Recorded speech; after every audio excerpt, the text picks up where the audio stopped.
Numrei yadamwase sama mwana kutayen chesi ya kasa di free boss babru sem brosatente no na chese princess round about yandi ebutu adum kumasi abonten so ene so yadensam enam de betwa go ebie ene se krachi bi abon mpenatuo amonu so akunu bi ya akofa hwere ni hu bi abehye nkofo mu ne esi akire no mu ntwan yan ye bekwa akogyenkyire mu na kumasi kropon abadwaku aban krachi pani wonde enye tuo na nkombo na nura kuonum kogina ni nua na ade achi ye mu nsam ene san asambri mafo a ko mu kobo nua no wafre wonum asamba no aka kire onum afi ye de ni bekire mu otachima sat abato peso so ndc for ye ne se anka npp ni a wanwi akonwa no ho no mo tem na se bedwani agya ye kwa akosa no ema koto emiye nsha no kura na nso koto abagu Supreme Court ene abato nsensam ni ade no a yewura Peter Mawu ya hohoi wonu tu abade ma no sabra se dwani a nipa bi di kwase ni bia se ni kwan se ya gini tum sabra se dwani ato abama ni ade no ene Supreme Court wo se sansam no eno so wa moamoa wato atwene enso so no se de munim aboso ba na meja paye mampani na da kwakufu ado ene ne nkasa yi modi atudwa se ye pa se bia kodi kwoto enam JDM ensaso na owura Franklin Kujo imani Ghana kuo no one penny ya oda no ene Supreme Court wako ya contempt of court wache no ama ya chene phone any pinu aka we ho ena mo beti ena nwumre yi ena mo repairfmonline.com repairfmonline.com na chese kuchi sem na guo obetimi akinkan bi na yadwo agyenkyere nso e wo Facebook or Repair Radio or Repair News or Repair Radio or Repair News ba bia wo he ya fa bia no fo adwene to oboko ne yanyi no hudwuma said ye tie no pepepepe or Repair from YouTube and a tune in JCB Jeffon so mutimi kɔ hɔ mbeti live ho chese yensam no obi atie trotro taxi drivers ya mamene papa nom na bibia wo bi aduro na chese wote traffic mu na sabre wo kro se wodi mu anaso aduro fie no pa de medjo bi transo ya ba be sommo do were ba ko entem pepepe korea asem saso da kira boafo de odutua wo mboro otwe wunwi mo akeka fo nwumre kro bia sante mene wo fata afrempo abusafo nsam no ni nkyere mu ntesentese mu biebie mu baba mu sadie sitia yamfa ngu apaso sadie koko ya hata yankanum kachiri yamfa mamona ya anu achane so bosha ba electric as a time and chances fast food eka ho Pragasen natural ginger drink wanso waka ho bi sanso na belta GPC abamesha wanso odi tintima won papa Vixi Fabrics nso wata yachi wayire yan pampe anu oduma boy na wayire pa jawari yanwa Arrow sunflower cooking oil no ansu bi wa hanum unya bia ebo modin abema okuna tenafie duane abenu amana die ndodom abeda so kama papa panti obetra nchen obi mfa sebe kwa moni bia anye no yenkwai ensam no ni nkyere mu se de sitie ene san adiadia wa hanum an enya nte etwa asum se Kumasi kropon abedwakuo no aban krache pani ya ja wotua wonmu ano so ahukea me boss wonu nyafo wo sesi bantwi ani ase bedwa mabia kire assembly members bia aka ne ne ya mansini ni kropon dodo no yenya tititi mu na wonum aka Kumasi kropon abedwakuo no ho ya titi mu yi ama otafo ba ye kwada so ba ye so ame ba ye asokwa ba ye ofo krom ba ne ade no obinum emu atete amese o mafiri Kumasi kropon abedwakuo num na wonum kire mu se ansa na wonum ebe firi ke me akoro no ni asika ye tie adwa no awie ama na nhyehyɛ no ne anoba no ene se bebo moden na abadwa ba assembly member bia no yetimi ama osito baako na agya odi abo bra na nam se echemu na bia akoso ame ofo okrom asokwa ne ade nti woni o makodi miamia de o musito mai etu obo moden sane ye no onyamfo sesi bantwi won di be gina no pa won be bo nua manura se ne o mu nante ya konfie ne ade nso o mantona no pa ejo wa kura motiso ne di nkomo mo ogitum se won de onya nte sa ne ade nenda yaso afre wonum ensambe ne frimba digin Joseph Amuati aman bopani o ahomaso wonu wakoye de frim wode som digin hello papa yankwai mayor wafre wonum no waso already dua no mebo ana se waso wonum maji so to no na akomanto yam yo ofa ni na kese enura snap en kusiana ne ma eko mayor fi na woni ho no like so bet here na aya hopopo enti na keze wo se omukaka na omasi ni enti na so ma ene kure ya nso no se omampani e kasa no na keze omo amoye mayor ni DCs ni MMDCs no mutumi nka be omote enti na nso mayor sa tell na enti na mom onnechi eja aye coordinating director ɛna ewura Steve Ofolia ɔna episade member ɛde ma ɛyɛ Kumasi Support Assembly no ɛna ɔtɔn sa fra enipa aduonu num 55 assembly members a ɔmo wɔ baabi so ofo angaga na kyerɛ wofa ofolukum ɛyɛ municipal ewura Galiba ne Hope ɛdidim afei so okopem baabi ti sɛ kwada so a kakali a ɔno so ɛta no so assembly member no odimu okopem baabi sɛ so ame so a ewura Mazo ofusu buache ɔmo so no ɔmo nyina didimu a na kyerɛ ɔmo nyina na ɔmo agye ɔmo nkonya mpinifo de ato ɔmo nim sɛ hyehyɛ na ɔmo ayɛ na ɔmo ma lawyer sabem atwɛ nkrataa yɛ bibia sa agreement letter de ma ɔmo sɛ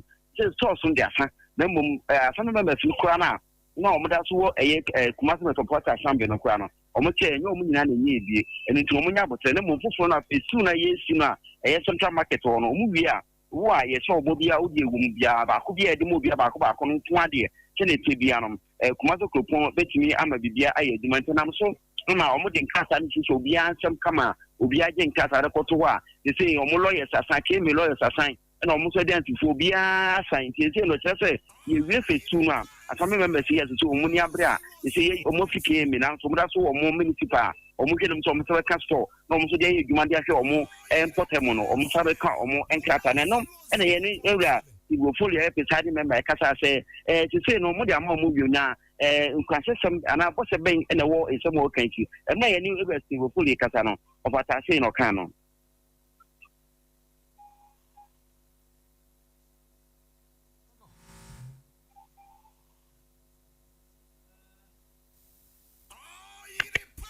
we buy a do the 5 minutes municipals na typically came in the ban sa pe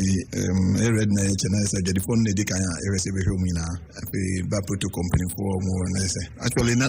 shops na as we speak right now you be more that's okay me ha o me say members o mo san kan mu de you know we decided to create new ones na fe na o vacation but maybe we should say now no nti bia na e bit metro mo jana and then am say ba hu de no kakra bai but then no me say mo ne some that bit me the rest na do be them no things we are okay with it so about 55 of them but this is so far no be is a mu no ba ne de obi aten ho say the sasa no mo ye kan dia almost be nya boto no matwen emre de mo no I will say na they wanted some commitment until na me so yes no problem to no lawyer share mo ye letter mo say da idea so mo no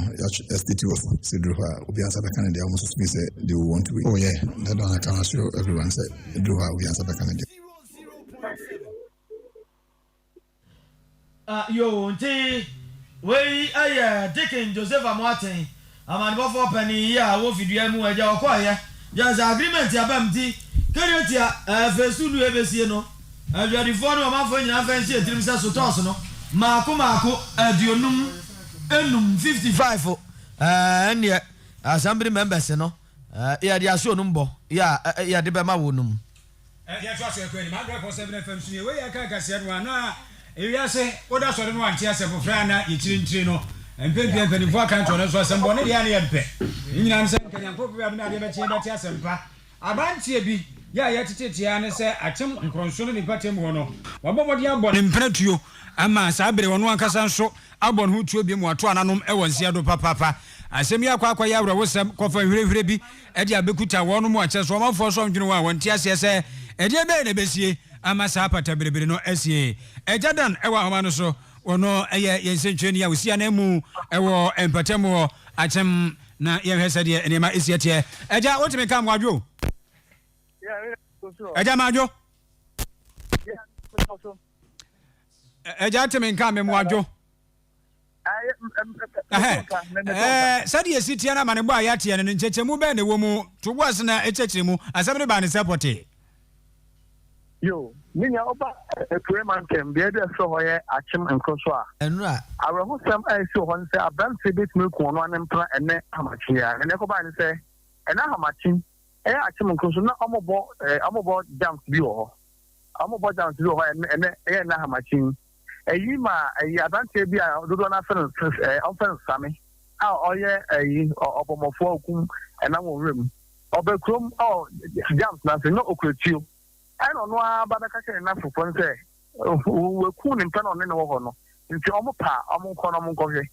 na ne na fofo no so se dia agrobi no di nti omo ahwe na amfa no afenihia nti ewo kakra na eye ne na fofo no no asama abanti akan ehu ntom konkɔ hɛ ampa amkɔyɛ a woku ne mpra no wabɔ ne mpa no tio wabɔ ne mpa ntoma ne mpa no ewu eyi ma ɔnansa ɛde no kan wura ɛyɛ anɔpa no nso ɛbɔ anɔpa bɛyɛ 11:30 mu hɔ no ɔbuhu no ɔwɔ baabi a na ɔnansa so ade hama abobɔ ne tirim sa nka oku no ho nso saa bra me no kasa deɛ wɔntumi enku no ho a ɔwɔ ɛyɛ ayata dam gu so ɛgye na ayata sɛ ne ho bɛtɔ na ɔmo na kɔ gyina ɛmra na no ana kyɛ sɛ abanteɛ no ankasa deɛ ɔwu yɛ ho hello abanteɛ no ankasa deɛ tɛ ɔnka no kyɛ sɛ ɔwu yi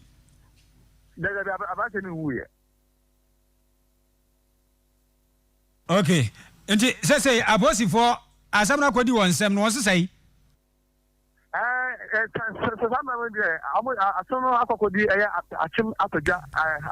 apolifoɔ nsɛm a gu so ayɛ nhwehwɛmu nti saa mɛ emu no deɛ ɔmo de akɔkɔ tutu ho aban ansa bi a ɔmo gu so ayɛ asɛm nhwehwɛmu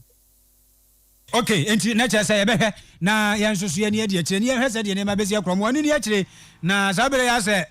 wakum nipa no afei ɔno nso akɔdi asibiti ne deɛ ɛyɛ nneɛma mmienu nti ɛkɔ kɔɔto adaasɛbo a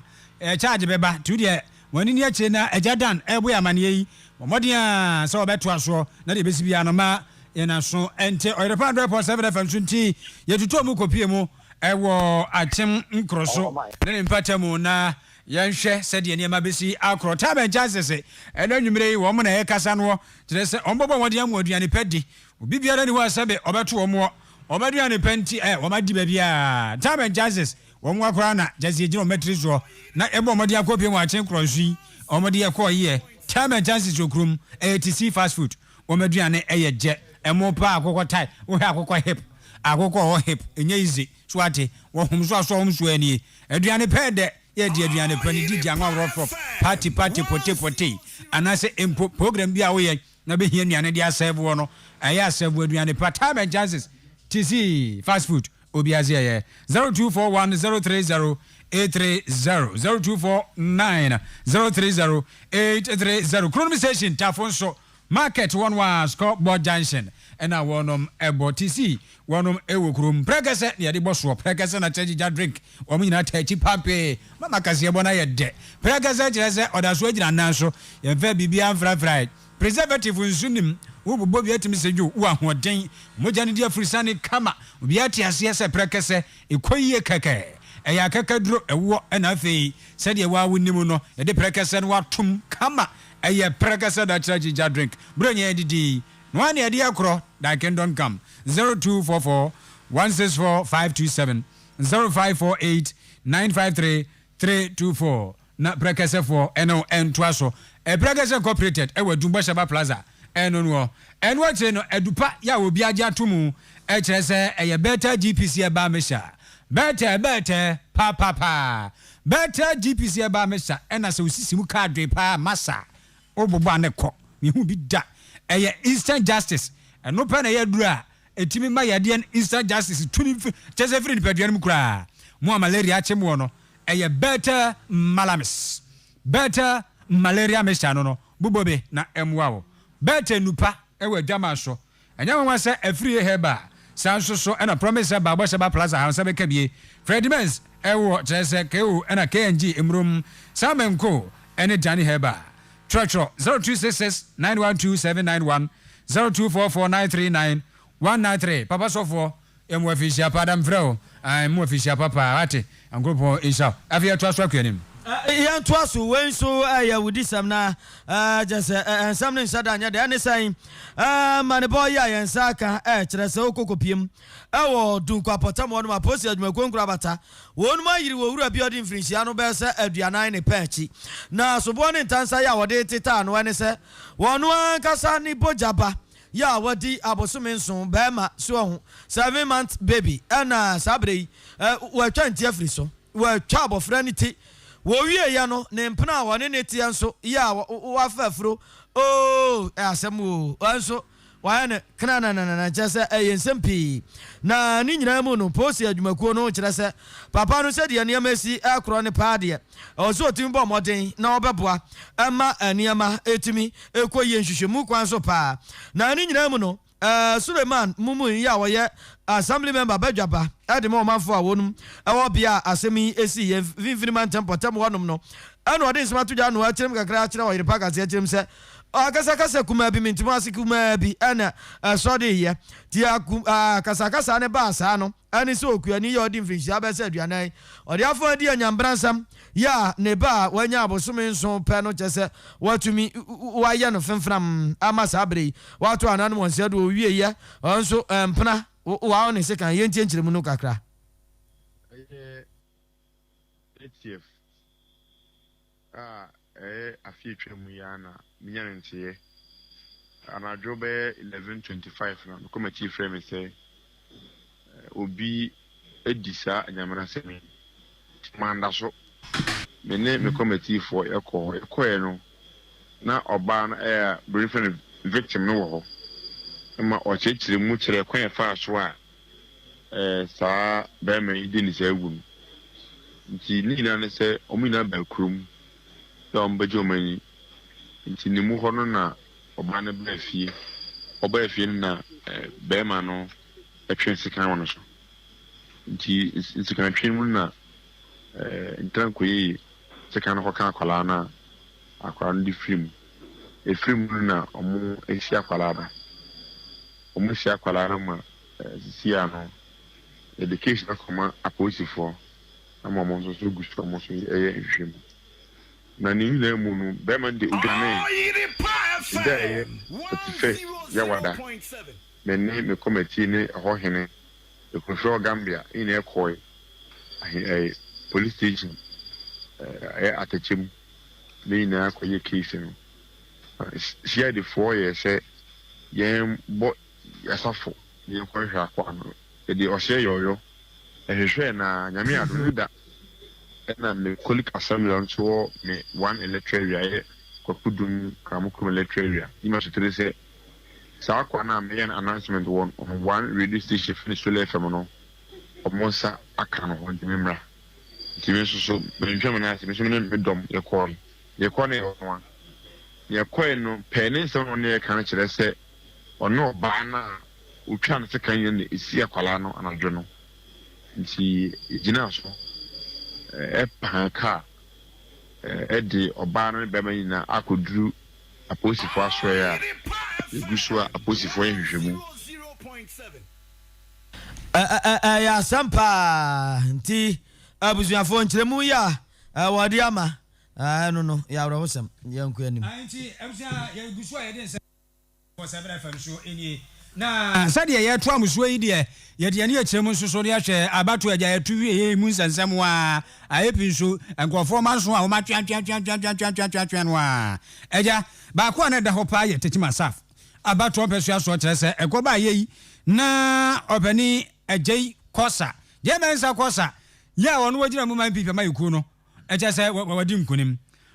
sa da so de ba ye ne kofo so ntia se NDC fo no tabiri e de kokko to se saa bre kura no aduru so se wo mokokko so akofra mu esu aye no ya kwakwaje injunction e de ato so se opani ne ma ne ensai bi e kire ne na nka koto asa afa kwa foforo so no pe se de obesi aye asam no ade afre na no e na ko ba se piempani a watena dwamu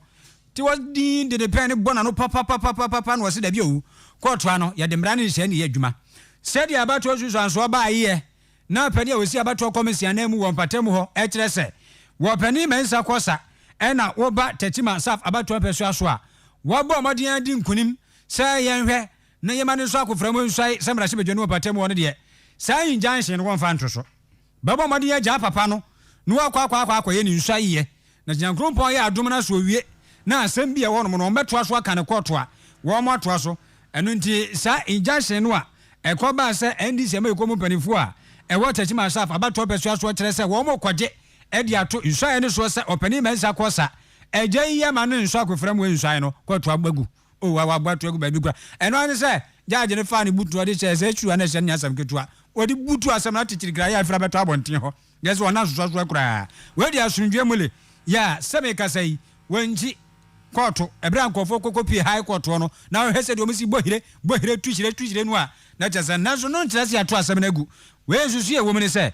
de NDC fo kwakwaji injunction no se pani ne ma ne nso akofra mu nsai nkropon ya aduma wo mo da wo be so akofra mo so an ya bo ato agu na bom so kokko so awie na so bi so o man so watiri na obetwe de a eno de court no kire se obeto aso na why sense no na high court de na no onum se mortal combat mpaboa yo mbutu ye supreme court de ande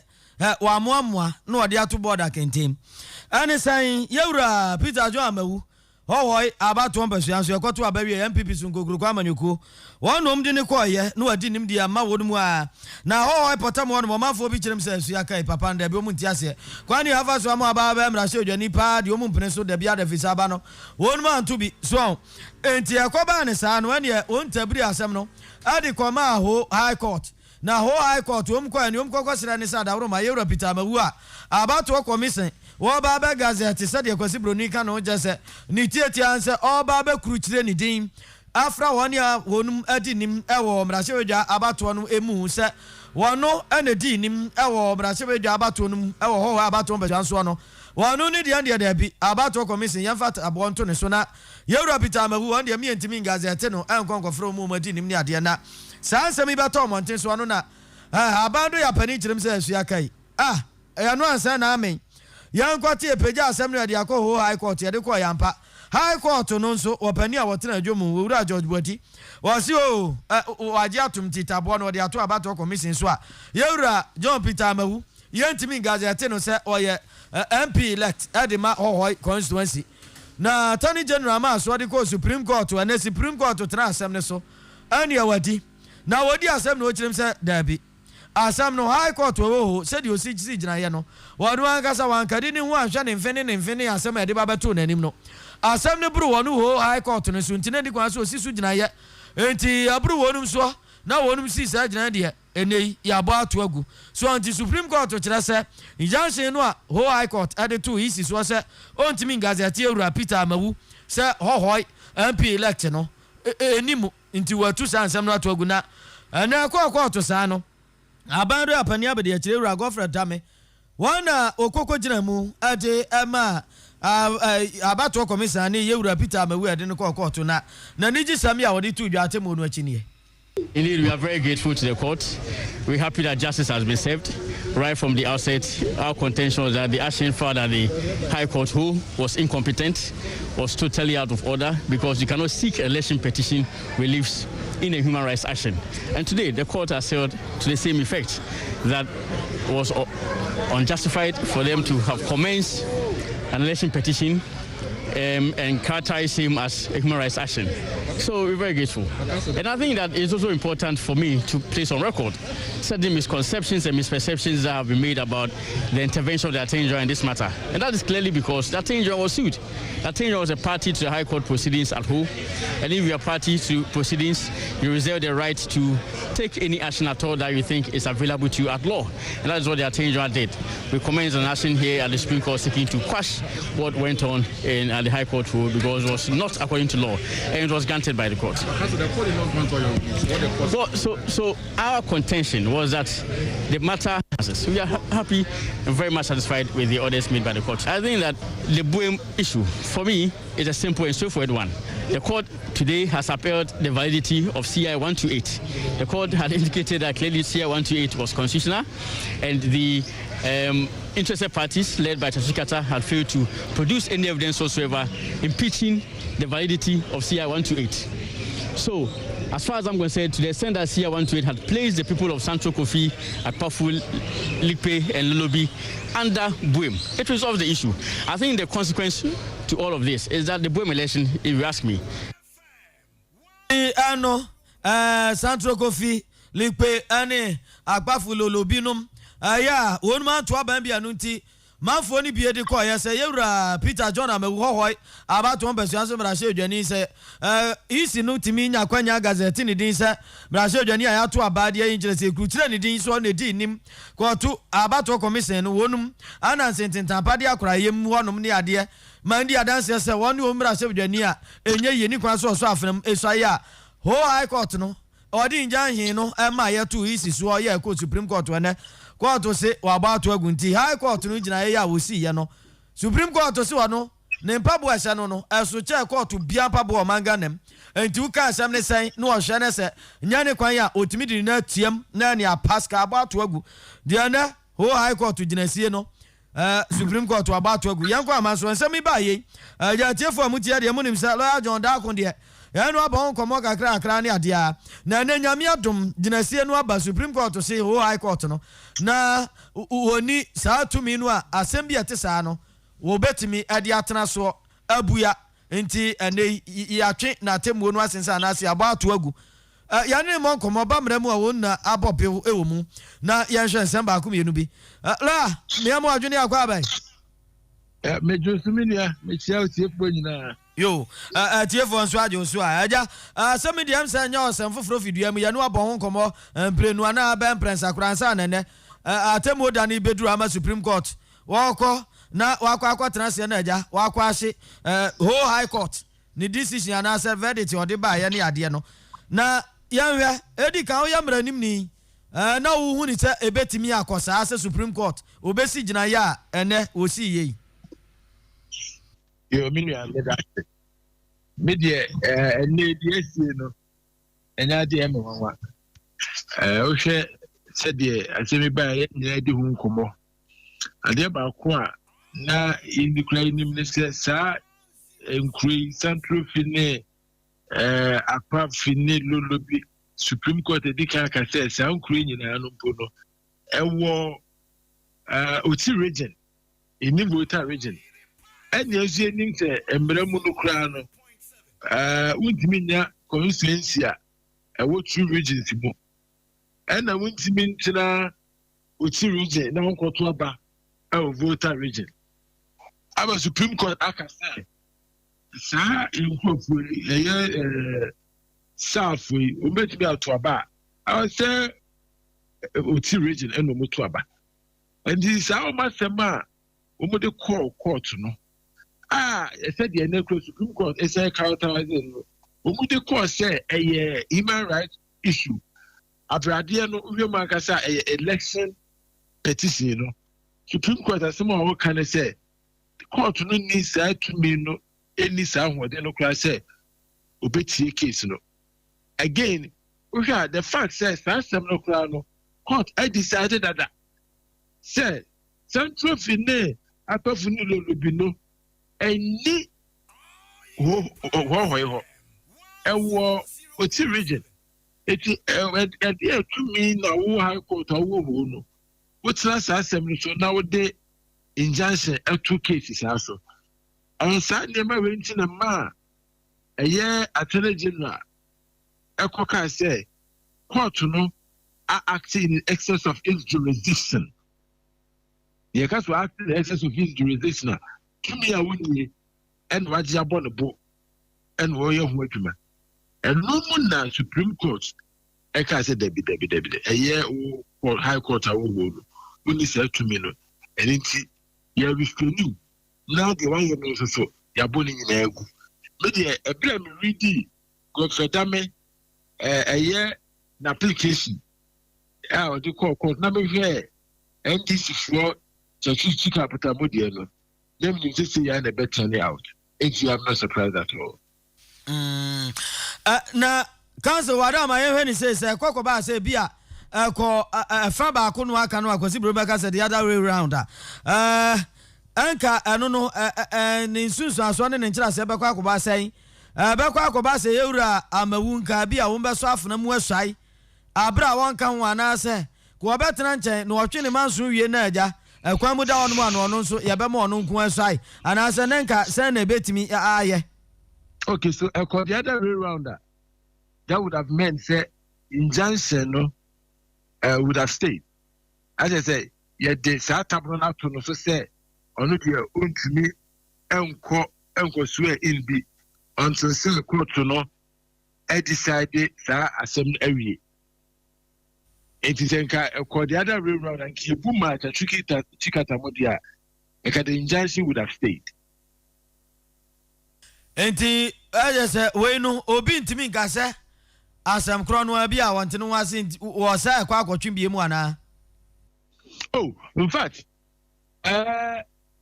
it comes to the merits of the case, from the Supreme Court ruling today, no, Yes, adeɛ no I was by petition because an election petition. You can go back on that to contest the actual facts of the case. They say a procedural grounds, as we say, any idea but if you want to attack the content, so whether or not sir Central Finia Papuni Lobifui also Mutuaba ewo eye uti anase hohoya ubetimi de akokor but say the Supreme Court decided that aka say sa for no san krona no Mutuaba obuem anase uti region eti you see obi de kokota na say okakase emumuntu aba untimi win case because the decision has already been made by the Supreme Court that the people can only vote in voter region, not Hawaii. As you see, any idiot can go to court. Court is not to me. But as to whether I still be doing him or not, and then the issue. But anybody who wants to challenge the election again on the basis that Yama Central to be no dear,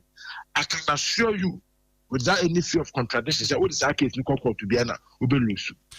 I just asem no ewu anisa visa yetie wunchire mu ne jeje akra wo dia man sisi anu a edi kan no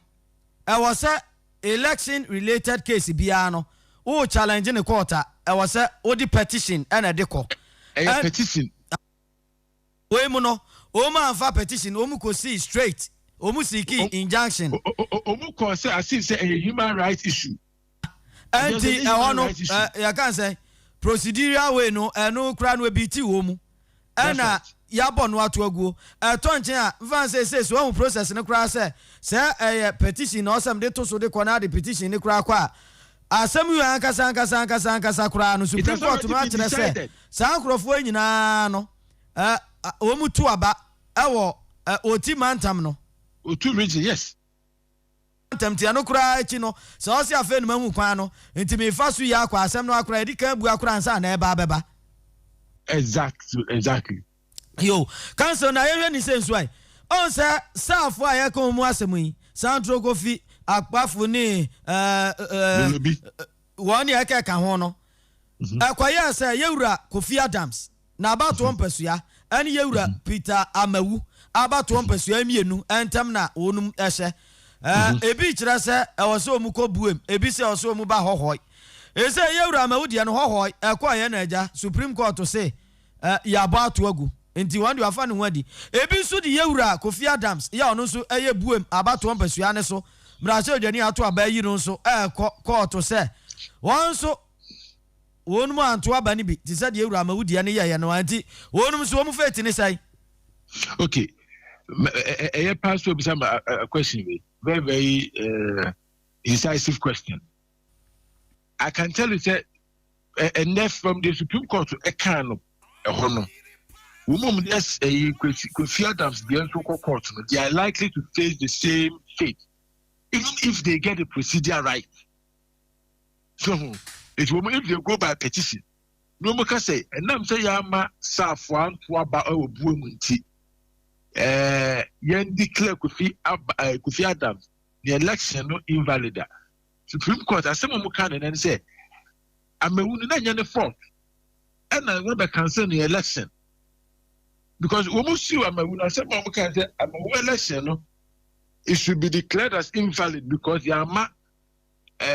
Central Fifoya and Trouble as part of the judgment as someone can say I'm a woman and fault. I don't know what contest election commission I had the end of October. So I just Okotra Numako, Emma Ponchani Tififre. One day, a Jacuno Aquan Wako dim Tis and Fonsoa. There was a corner, ya, Bia, and Fonsoa by one no some of the Massam. I want some continue so. Now see, I didn't be a buy and Uhima. Electoral Commission, acquire CI 95. CI 95, no. And when a day sa as a Southway, a share Hawaii. But South for not Supreme Court, a dick say, woman dear, woman, Uchi. So, And then see, CI 95 no. It was declared invalid, and the Supreme Court Electoral Commission said, "Omo has said, Omo be poor no me see a matter for atuaba." And Omo tuaba definitely, and I'm saying the Supreme Court dey can say, "Sir, no ever vote ever utino." Omo ti me tuaba one way am dey. So, eti say ene so be the case kokko say ya ma sir for na tuaba Kofi Adams so. Yan can election in war. The Supreme Court will say the same thing, and you can see Adam's fault. It's a electoral commission, and no say almost Shamra, no more constituency, no, F4. The first year moment trouble, baby, no, should not affect Kofi Adams in the election. And yes, I Council the Eco Sian said. Saa ye nuanom saafo ya twa ntiafro num Sandro Kofi Akpafo ni Lilipe ne one account ne ade no se ombetimi ato aba a kire aba foforo enfie nan so aba na. It looks like this the next 2025 parliament, maybe the next parliament, and ombetimi representation. Samum. Okay. Because you see by the way our constitution is structured, constituency for Krama Uma. This it will take effect in the next parliament. Oh, okay. I just say, no, 2024 about to no. Exactly. Me and you will be obedient woman named Rachel Jeffim. Aha, no, you cannot take it seat in 2025. Yo, Lama, yana sinaja, yan fancy, wadama. Assembly can add, but Imran sanity, yadi, that is sanity. Yadase. Miss Midam. Yo, Abuja for way, lawyer John Dark Wano, Anna Yanino, Adi, and Komoi. The Yura Kofi Adams, ya or no swibinum adeneko, lawyer, not dream mum no treye. One can say, Sana Bacon watch say, O Susu said you Yura, Kofi Adams Diano, Yura, Amawudiano Akono. Sana, a bet me abasa, Yen Mum di Kofi Adams, the answer con, and subetimi. I go visa some no cramodeco Supreme Court to a decay. Aka, Adi Atuanum, Dada, Nti, and ye bet me, San was a best idea. No, we said no 2 for an edge. I won't say any other. Oh, now, Supreme Court one Munua, one Aka say, Yura Pitamawu. One governing couldn't be an edger, Brasso Jeffim. One concorsum, any idea no. Domo non many dear Chirana won't pebi tie woman pebi ashe, that also pa. Na a move back on any Imani Ghana, a kuono pania or down or manganem, Yera Franklin Kujo, or go Supreme Court one be. Nana contempt fano. Fanuama yajini mobile phone different some, our quarter them one. And say, I send you a new cost one. And your own mom to say, be born in no, say, Bronya, you are dear. Now, I saw Bronya, can you on my bonny idea? 2 to a tip up a just a year Franklin Kujo. Mobile phone you crano, so you ran a feeling was answer said, dear you. Na Sabiania ha quarter, Anya. Circuit court another district court to be no quaquatana Supreme Court none phones is what you are so buying not just a bad sir. I see one and you see contempt no and you have found your one justice your apple. What shall I say? Monquaji phone for friends and famra. So you are the phone yet not got one or the bediagra. Monfamra, Ntia Jennifer, no difference, some nampa, Yura Franklin Kujo, or no, and yet, or Quana sent in Tapadia, so the Aqua Tonum. Your James are the end, and Yamianu cry no crack. Ne phone dia contempt to a fano. Ya je phone frinsam. Na so ni nyina mu no. Asend ye ni ba na wie ye no. Nyamiadum. Sa de mobile phone. Ade aba no. Ja wa kire na adwen so. Ade afa atemu Supreme Court. Ade ba ye no. Ho na mum contempt ne de e fa no. Fa na zuzu amfana na no se fifra te kra kire papa wie. Nti se de sie tia no. Ya to so yakwa ni 100.7 FM. Ye fra nyamso mu kase ya chese ni nyina so efra sapepe. Ye die no obi atie efiri nyankrompon tika se bia tibia sapepe ne yekono na ye to so de amamo kyerese mampani na da kwa kufadu se ne wadu mai ye tibia ne yegina bia kwakwatu edwase de tie ne pepepe ne de voi ka udi akoso papa ebra papa no ekasa na samba kwa wakan ne se obebo kane mampani John Dramani Mahama jedi mabaso oka na wa edi kakra na ne nkyerɛkyerɛ mu a wɔde baba to aso makɔfo abɔ no yoyoyo ni kongo nka ne kyerɛ sɛ wɔn afɔ si ye bi nso no ɛkyɛ sɛ brahye badwa mu ɛne sɛsɛ wɔse o ewiase deɛ saa sɛbe nsɛmɔne tina kɔɔto dan hɔ sɛ bi obi akɔdi nsɛmɔne na kwabrane yɛ na akɔgyina kɔɔto yɛ bɔ no kɔ aduo no yɛ na hia paa na deɛ no so ɛfrɛ no rule of law ɛwɔ sɛ ɛyɛ adwuma paa wɔ ɔman yi mu sɛbe sɛ wonti biribi aseɛ no woduru kɔɔto na wokɔgye nkyerɛkyerɛ mu a ɛno no yɛ sen sɛ wode mmara ɛbɛhyɛ wo nsɛm no wɔtena bie no na wo nsa so mogya ɛbɛka guo nti mampani na da kɔ akufo ado ɛkyerɛ sɛ ɔbɔgye die maba so nti aseɛ nso so awom sɛ watu saa na mɔ no wɔpa kyerɛ sɛ anyɛ bia koraa no amfa ne nsa so amma pata biribiribia ɛnsi ɛwɔ ma yi mu a ɛnɛ wakɔ akɔgye supreme court adwen yɛntie mampani na do dan kɔ akufo ado. We go to the people after 4 years to ask for a mandate, and we must listen to the voice of the people. I said during the election campaign, and it is my firm and passionate view that I should only be president in a fairly conducted election, which I believe in all sincerity the election of 7th December was. I recognize that my main opponent in the election, the former President John Dramani Mahama, has gone to the Supreme Court to seek its intervention and grant reliefs that he believes were compromised in the conduct of the elections. It is good for the nation that in the end he chose the legal path instead of the pockets of violence that have attended the rejection of the results by his party in the period after the elections. We all have to make a deliberate decision to invest in the rule of law and uphold the integrity of the institutions of our state so that no person or group of persons take the law into their own hands with impunity. Why mampani na do dan kɔ akufo ado no wɔkyerɛ sɛ yɛte wɔ man yɛ sika bɛmi kabi ne yɛde bɛyɛ adwuma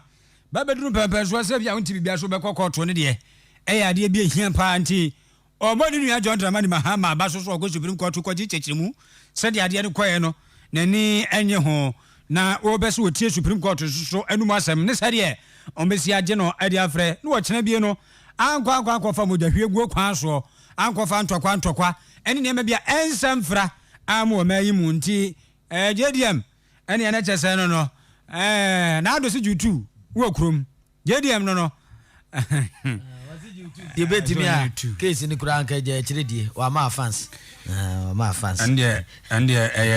discretioner oba obija na obija opa onya unzi ma fans ma tirim yo de bibire ho no ma ne ma bu ono mu a o se na ado se ni nua no na nipa de se nipa nua nipa nti e da se bo ba so na nso nipa tirim de onim aboso bo ono mu ana bibi tati ya kuanim oba abaso wi ana o kyerem se nyame ne nukure ni ade bi so ono ma de nukure I so aka ane san galam sensensam na o se o ma ne nyina yehwe na yeyi adi free amanyosam apaso na yade to temamufo apaso na ye nyina ya dwendwene ho na ebobo ho na yetoatoa e wo ho a mampani na dan kwakufu ado e kyerem se galam sensam no je se ha wo man Ghana pa na so e se no akwakwa ese o yese wo kape na ya akwakwa da amanyosam na party we for twene ha ya ni anke be ni sei esa na mana ya amanyosam na anwea frenti wo kan wo nse dan hu ni kanu ni ni puma sibra pa anti nka wo sere Ghana fo sa da woroma wan de da bia wo kan nyo no na breso na fo agudie ni tuo no ba bejai wo manga na mo se nyankro pan ya dom na wodi ni pa no ahire oba ade bobrem ni pai wodi ata wonom ni ade no wanfa anta afom wonom ani nsase num se o yanko excursion wo ho yanko nkwohwe yanko bo ya ni akomanko a wodi amese yentu yemfa ni yemfa nkyekira man ni ade nti etuo de ebetu na nya na breso nsumpo ana etuo no ba be frase frase tetetete ya na no abreso no onum atuo no ade ya na ba beto nanso ya abreso se de fa agudie ni tuo no se de esi sensu wansu ane nsase bo ade bobrem ne pa ne ko abretuo ni ade no adwe pa no wasam ana opeso mani nyina ka yetena se obi ayi na monyo sam ta ade de gu ba pie yeyi amonyo sam adwen sabede to nkyan na yetena se na afa yede omanga na ba adwen yetena se ne nyina si nkonwa pepe ho ne aka ho asem ye na ye hunu kwani anka betimi afa so ofisi sene former goodie ni tuo no aye kwati kwan so no asabe aba fi India technology no mata ho ne ade na aka ho amenne ensuo bebra say Ghana Water Company Limited na nsia so no mche ensuo ni ade o benya bia ma akura de free say ensuo no mbesa no anwa kwan ni say gon asa ntuma de kwa kamuchi a entu mbe so no ka mbo no nya no bi ni kromu bra sa no wonya nsuo magana fo anom ti nsam we de osere se ye ka ye nya amanyosem film ye nyina ye nka ne se wo mama de ehu se besi akono. There is one subject, though, which I believe we, the people, need to have an open conversation, and that is the phenomenon of galamsey. Should we allow or not allow galamsey? The illegal mining that leads to the pollution of our water bodies and the devastation of our landscape. As I've said often, the Almighty having blessed us with considerable deposits of precious minerals, there would always be mining in Ghana. Indeed, there has always been mining in Ghana. The problem we have is the use of modern technology that leads to the illegal mining methods, posing serious dangers to our water bodies and the health of our environment. The pollution of our rivers and water resources has been so acute on occasion that the Ghana Water Company is unable to afford the distilling of water to make for safe drinking. We have to talk about galamsey. We who are leaders owe it to the country to take the subject out of the party political arena and have an honest conversation about this menace to our future. Mr. Speaker, by dint of hard work, Ghana Mampani Nana Adodanko Akufo-Addo Adoboada Adu Dodombro Fufiri Eseche Zudedu Mame Beka Adomo Adu Budani Ana Yatin Nkano Enne Mrashe Ojafiem State of Nation Address no Ebi Anono Afei sɛdeɛ yɛwie yɛn nsɛntwerɛfoɔ ɛsɛ yɛnso adwuma asɔre ba ne saa no a mmarahyɛ badwafoɔ no a ɛne sɛ ɔte sɛ obi akorɔ nam baabi ɛtumi kye no ne yɛ interview no yɛsɛ mmara ne atwa interview kakra ne yɛhwɛ sɛdeɛ ne ɛmɛsi koraa mmarahyɛ badwani yɛ ne ɛwɔ no so tutɔ mu a kwabra twum nnuama ɛna bɛka ne ho asɛm yi akyɛ sɛ nneɛma bi wɔ no mu a ɔno no deɛ ɛkɔ yie paa na saa sɔ na wɔmekyɛ State of the Nation Address wei no ɛne deɛ ɔno koraa yɛwo no firi kwampɔnkyɛmmerɛ so a ne maame ne sɛ bia ɔse tetee no a ma ne maame ɛgugu na adeɛ no mu nsuo a ba bɛpem so ɔde nyine yɛyi a ne tiri wafo dwene na wɔne nsɛntwerɛfoɔ na ɛgyina hɔ di nkɔmmɔ yi no wɔhunu bi da ne wei wɔkyɛ sɛ wɔkɔ yie paa na wɔasusu buroni sɛ ɛyɛ concise sɛdeɛ mu nim no kyɛ sɛ mampani to ne bu ase ɛne wɔmmoamoa no nkakra na wɔka no nyinaa bɔ mu sɛ fua te sɛ deɛ wɔmɔɔfoɔ tɔ no wɔ mu fufuo no na ɛyɛ fua na ɛne ɔsɛ Ghanafoɔ mo nyɛ nti wɔ sɛ ɔma nkyɛ no koraa na koraa ne ɛkɔ yie maa no paa kwabena twum nnuama. It was concise. It touched pretty much on everything: agriculture, the economy, health, galamsey, every facet of the economy he touched on, and you could see his description of where we were, where we are now. I think this is one of the best State of the Nation addresses I've listened to, and it was delivered in quick fashion, and so everybody paid attention, and within a matter of time, it was over. I don't think the NDC themselves are challenging the presidential result. They've resorted to challenging the parliamentary result. To all intents and purposes, they concede that the president won, and there's no shred of doubt as to who is the next president of the republic. But let's leave these matters to the courts to decide in the coming days and months. ɛwɔ no atotom kɔpie mu wɔberɛkum east abatoɔ pɛ so aso a wɔyɛ mmarahyɛ badwa no wadwam tani ɛma committee a yɛateɛ so wɔhwɛ apɔmuden soɔ ɛwɔ mmarahyɛ badwa mu na afei soso koraa no wɔsɛ mɛma ɛwɔ finance committee no ɛso ɛkyɛ sɛ parliamentary select committee on health ɛna afei finance committee yɛ no ɛwɔ mmarahyɛ badwa mu ɔsoro adwo ɔkyerɛ yɛ ɛno no na ne nyinaa mu no Roxon Nursing ɛkyɛ Kwame Dafiamakpɔ ɔno nso ne deɛ nie wɔkyɛ sɛ wemampanin nsɛm kuro ɔka yi na wɔsɛ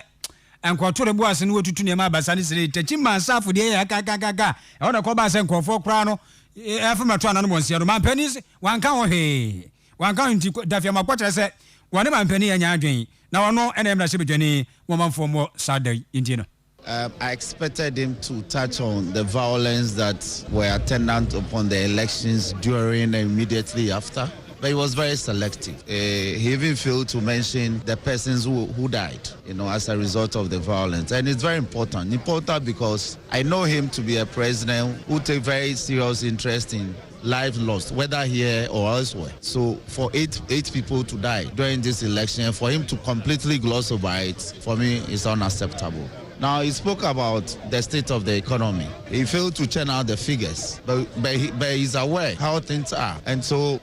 we don't have the time to interrogate the entire spectrum of the speech, but I'm particularly worried about the posture of the present majority leader. You see, to say that people are living in a dreamland, you see, you are not in a majority by what you say, and my brother will agree. It is the figures that will tell you where you belong to. The figures we have now clearly points to a hung parliament. He's trying to diffuse that nomenclature, but he's not the first parliamentarian to write on parliamentary practice procedure. It's a term known to refer to parliament that are classified in the manner that we find ourselves. So it's important that we build bridges, but we don't build bridges and then he bends it all the time. It's not good. Ayo, nti wensuso Roxanne Nelson Kwame Daviamapo. When you saw the Imra Sebejani, on a Sunday, some word to a any abo Modia say, Honorable Muntaka Mohammed Mubarak, on so, and Eja, Domkuman Wampa, Neanwa Famfia, but she is here, minority chief. I just said, no, Oba, as one see on Imra Sebejani, on so sorry, and was you, the honest work can ye, Usually, this last session is brief, as he tried to. But I thought that he missed the opportunity to acknowledge the loss of lives during this election. I mean, this is something that has never happened. I mean, I can't remember the last election that we had people losing their lives in these numbers. And I thought that as the president of the country, to have taken the opportunity to acknowledge that. And that was a dent on our democracy, regardless of the circumstances. I mean, to get people shooting at Coalition Center and people losing their lives. But he missed that opportunity. And I also thought that he was being choosy, in my view. I mean, when you want to talk about the economy, remember to go and check 4 years ago his State of the Nation. It was emphatic about the mounting debt that has been left him. I thought you should have told this country where the debt stands today, because he knows he has more than double what he came to meet. So he decided to be dodgy. And then when he talks about abundance of food, it's shocking, because I believe that the poultry farmers are listening. As you and I are speaking, they are importing maize into our country to be able to feed the bears. And it is well known. It's a fact. Nobody can hide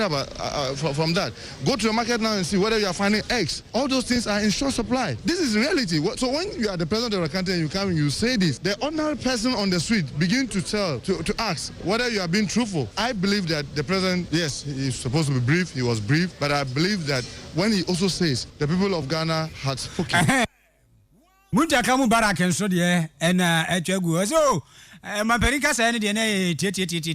Bonotofa Kama. Now, to say, yet to Abba. Na Abase, Abato Juswa, Yako Coalition Center, say, Abato Commerce in 24 Munyam Manafi. Yako Rango, Yako to 20 idea, and your man penny or Amo, Nti, or any Yajik, Biasone, or Jones and any home. Call your pound chroma.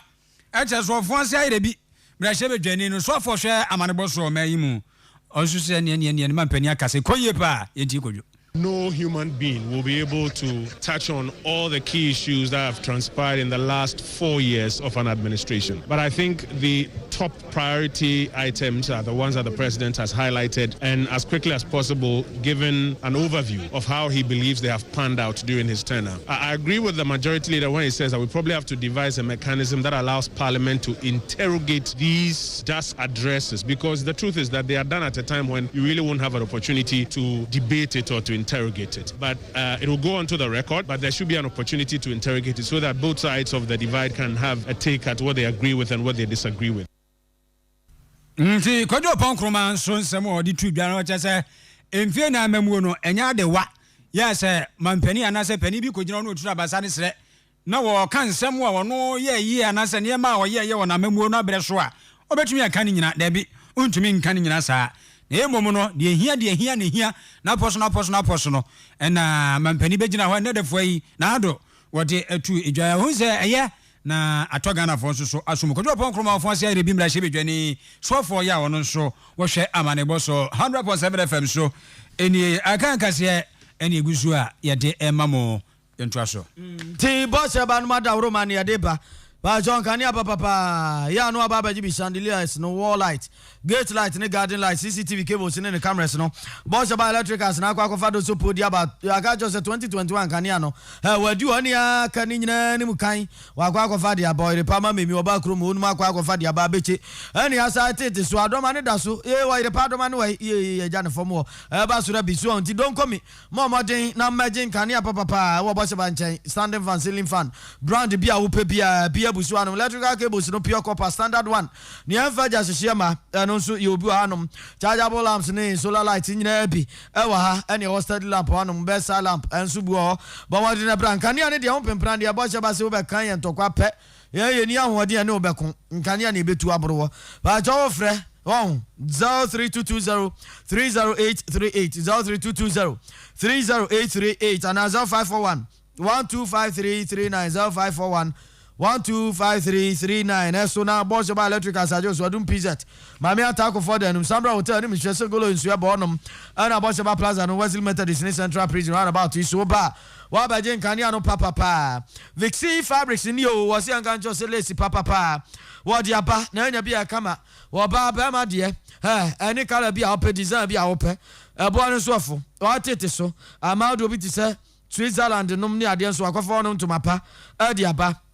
nti brabaji ne mapapa atete to say reduce to clear eje say enwe asu say ya dia to form o baba jo dia wa pempam no dia di dim wona asia so bi ko ana o program bi ko say bia ifro bi na baba ko ne ade a pa jo Vixi Fabrics ni wo to nsa dia fro modern sebra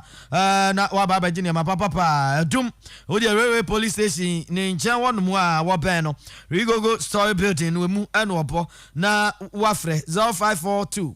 314037 0542 314037 so na Vixi Fabrics so ajo so no amade si papa na de ahye avoja wade anwa no eni oja wade anwa kama pa ma memi wo yire pa ba kuro anwa wo de abaro sunflower cooking oil pa cholesterol free we sadia bia ni mabekwa akoda ni paduanum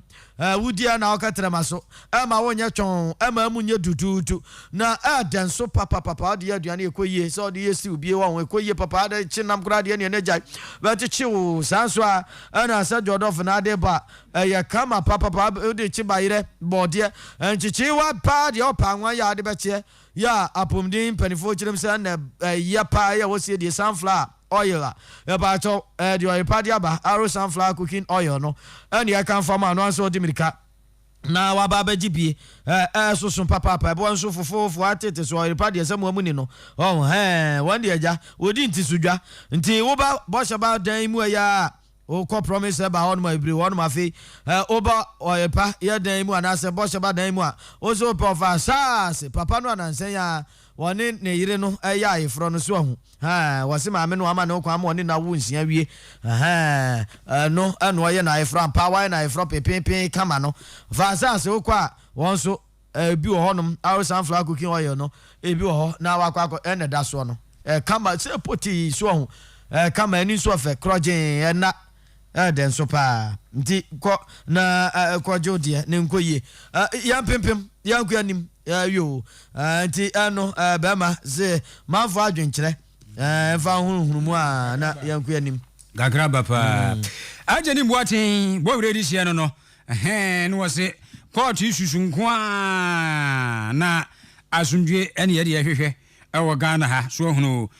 se ayi opata biribiri na minimum frefre dia enya de se ebeboa 2024 beba sisi anti wa we na to ho ase enche honorable abedi ko da so post ni aduru honorable yedidi owai honorable aba onu so akere na adwen okay o di free ko da so le ba ye no che se wonderful speech mapani akasa pa wa ya de obon homoden Samuel Anane wo se wo hwe efiri kunsu kodwo krom wo se mo ofa kasi ni koye efu akwabua wo se wo hwe free North London eche London nyina no northern side sropo penwa na chesa wo bo Collins Opon wo su di free German aba German boga no wo che se yi kwani e fa so a ekenka kase no ekoyi na studio hands off I have on Bosha Bansano Bosha Bansano I have we have 100,000 Ghana cedis this is say 1 billion yeah baby ura haba ku bia 100,000 Ghana so o file petition and obi anso suma we obi amvro hasabra ntina eno no Patricia Mo wo se wo hwe e de free Hamburg just Nana Champon baby o atena bobra no a na ukunu Nana Jema abo aten wo se wani agye papa se ne wate na ado nkan wo sa beso akofra masuaye Cruise Blanks Neil Pope di we afi we metuatu aka wo se kase no e no kure trodododo na dem loud and clear no me restore ho afrancho na NDC ni case sanso na da ku usu wusi good work done o yere pa kase agbo adwuma pa kase na asa kenkanfo no ya ade ya da ase wo fere Libya ezeze mukania no edem ana mo lockdown ana okay da ku usu so do dia ba apia justice wo he edi free Trono odi free Trono ena ba ya Italy ton uche se koyie Josephine Yamson wusi good job ore pakas ya Josephine ai wami afisia pa yaso ya joso na balloon kwa na de bae na nkora ache no se otua ho nkora bronya ewu bia mfreme wiase na obi nya asem no omfreme mimfi Roxin Bawa onso so wo se wo hekase ni free Columbus Ohio America memu wachira wadwe pa bosheba amisi bon semse yi a wo se kase ni wekoyie bo ahen Charles wo se East Legon ya mmadwumaden wo hekase bo ne difiro abra anima basemba wonso wo se Madridista Isaac kuna ayata kwana ho wo se DC for bo mu na do obedi president biem nana ya amampene wo se wo hwe free jama memu wo do dia ba teacher constitution we am was in fact state of the nation address we na do kwa kufu ado ya ade papa se wuku asubai wo se mampani na ado wo kasa na ye simple na ne mu nso da ho straight forward nko na akakagu ho kan ensem no akwasi kisi wo de free gom wan kan wo de aba wo se Ghana for okay Brenwaso Dr. Damblo mu nyina mo de bae Brenwaso aso anuma che sura wajebu so ho ba no akon so adwani so nti ya so na yakọ Emmanuel Odrokori aja wonu obo modin na akase na ni semu pa ma ya ba ebeso me na woni edom ne so ene tintim ye no wi nyina sa ebebo chi dom no yini safe Prisla ne woni aka woni nyina Stephanie num ame akoso enhira ba na afi ya braba akopɛ ya otu meat pie ya oba me biadie James Amufa so ho wonu o ma meat pie so no ani ntam de abeba na nsa na wonu asafra de so be fried rice one farmer Joseph Amate so ozo brother fried rice meat pie kura mana kwa be yoni di ya kwa over African Paul ni metin mene Krobia Sante na Tofia kwa trase braba nti ene empani ba be trase na dia kabia no odi asoso